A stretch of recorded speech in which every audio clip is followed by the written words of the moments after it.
You've read the books, you've done the journaling, you've repeated the affirmations, and yet, at the end of the day, you still feel like something is missing, like you're running on a treadmill, working so hard to improve yourself, but never actually arriving anywhere. Here's what nobody in the self-help world wants to admit.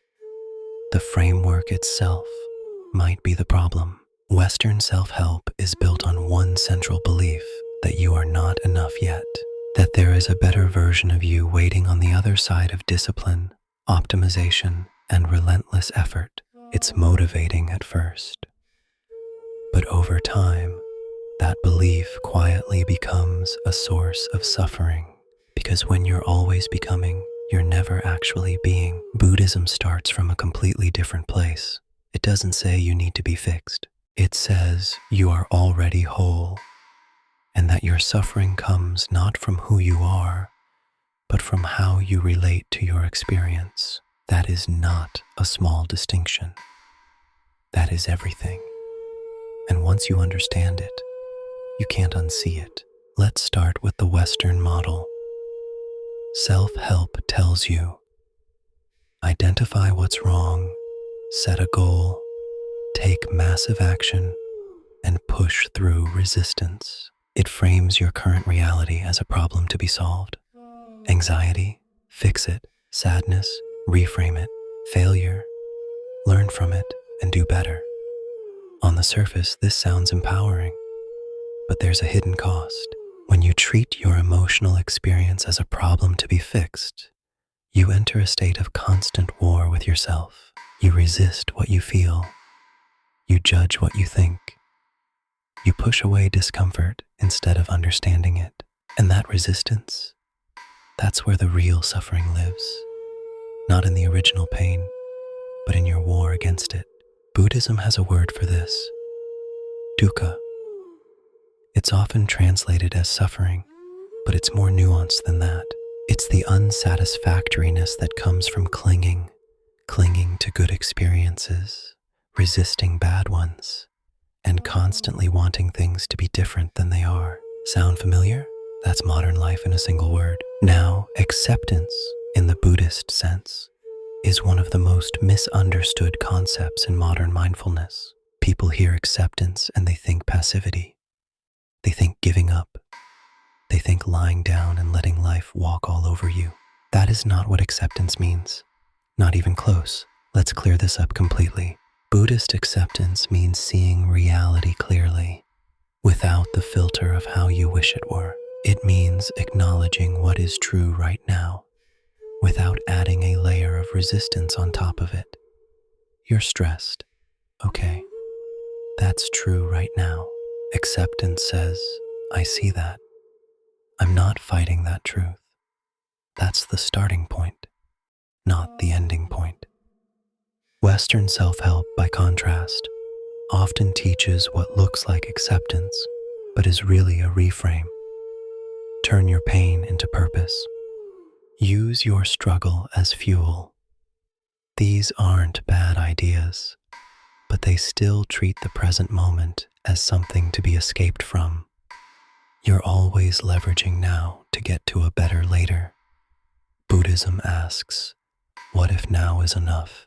There's also a popular self-help concept called positive thinking, and it sounds a lot like acceptance, but it's almost the opposite. Positive thinking says, override what you feel with a better thought.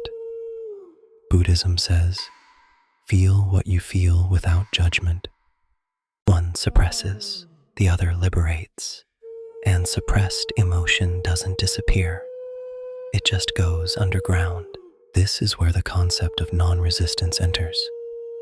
In Buddhism, non-resistance doesn't mean you don't act. It means you don't add unnecessary suffering on top of your pain. There's the pain, which is sometimes unavoidable. And then there's the story you build around the pain. The why me, the catastrophizing, the shame. Non-resistance means dropping the story. Think about stress at work, the pressure of a deadline. That's real. That exists. But the spiral of thoughts that follows, I'm not good enough. I'll lose my job. That's the added layer. That's the second arrow. The first arrow is the pain. The second arrow is what we do to ourselves about the pain. Western self-help would say, build better systems, manage your time, be more productive, and the stress will go away. All valid. But Buddhism asks a prior question. What is your relationship with the stress itself right now, before you've fixed anything? Because if you can't be at peace in difficulty, you'll never be at peace. Because life always delivers more difficulty. Here is one of the most powerful teachings in Buddhist philosophy. You cannot think your way out of suffering. You can only be present to it. This is why meditation is the core practice, not as a relaxation technique, but as a direct confrontation with reality. You sit, you watch your mind, and you see the truth of how you create your own experience. Self-help is often intellectual. It gives you frameworks, strategies, and mental models.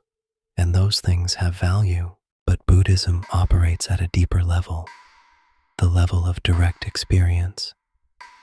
It's the difference between reading about swimming and getting in the water. Philosophy is useful, but presence is transformative. That's what meditation trains. Now here's what's crucial. And this separates Buddhist acceptance from passivity once and for all. Acceptance doesn't mean you don't change things. It means you change them from a place of clarity rather than panic. When you stop fighting reality, your mind calms. And a calm mind sees solutions that an anxious mind never could. Acceptance is the foundation of wise action. The Zen tradition has a phrase: before enlightenment, chop wood, carry water. After enlightenment, chop wood, carry water. The tasks don't change. Life doesn't become a permanent vacation. What changes is how you carry what life gives you, with less resistance, with more ease, with a quieter mind doing exactly the same things. Self-help asks, how do I become a better person? Buddhism asks, can you be fully present to who you already are?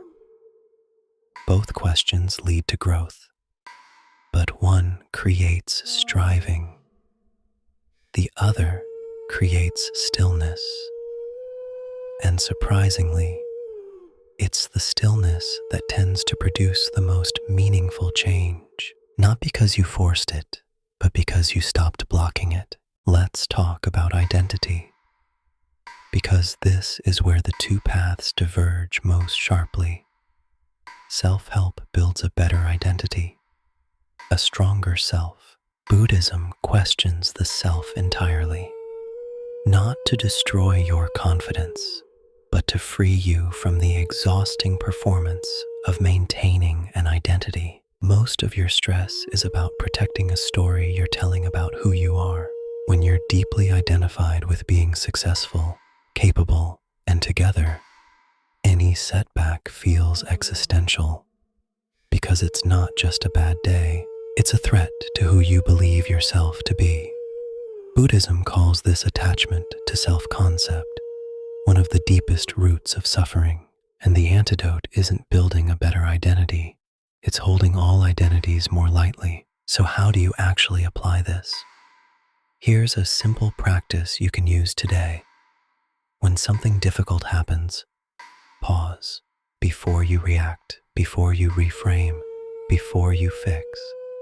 Just name what you're feeling. I notice anxiety. I notice frustration. That one act of witnessing without judgment is acceptance in its most practical form, and it changes everything. This is what mindfulness actually is. Not relaxation, not emptying your mind.